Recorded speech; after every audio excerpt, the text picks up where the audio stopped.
This one is from 1975. It's called Russian River Clock. I'm now tapping into my letter base as opposed to the poem base from those different years. This was actually a letter.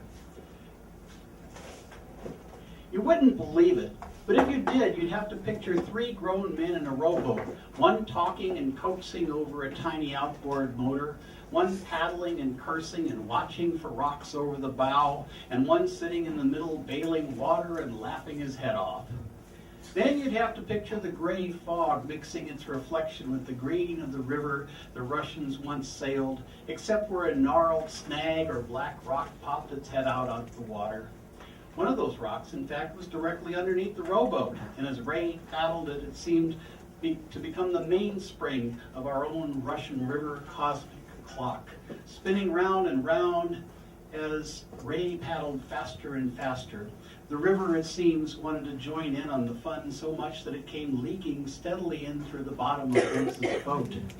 I sat in the middle with a plastic bailing cup donated by the Clorox Bleach Company, waiting for the 2 inches of water in the bottom of the boat to become 3 inches, and listening to Vince asking his resurrected junkyard motor for just one last miracle.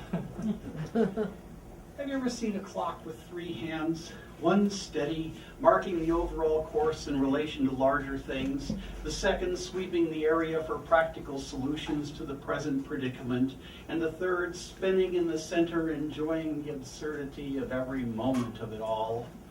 I think I did today. It seemed like the Russian River clock could become an institution, with the people of Jenner setting their clocks to the number of Vince's pulls on the motor cord, the speed of Ray's paddling, and the number of pails of river I recycled. Of course, folks in Guerneville would have to set their clocks a little ahead to account for their distance up the river. Hey, Vince, is this really the way that Joseph Conrad got his start?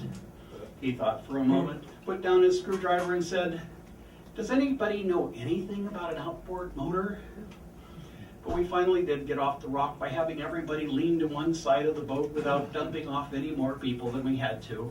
We took a vote on it and decided to lean to the left. Sure enough, just as if someone had said, "Open sesame," though no one did say "open sesame," even though we were all for the idea of sesame in general, we were off the rock and paddling to shore. We all live in a greenhouse that fronts the river.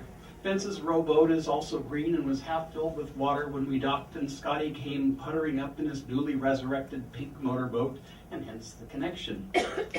"Looks like you fellas didn't get too far," Scotty observed. "I tend to think of it more as a journey through time than space," I said.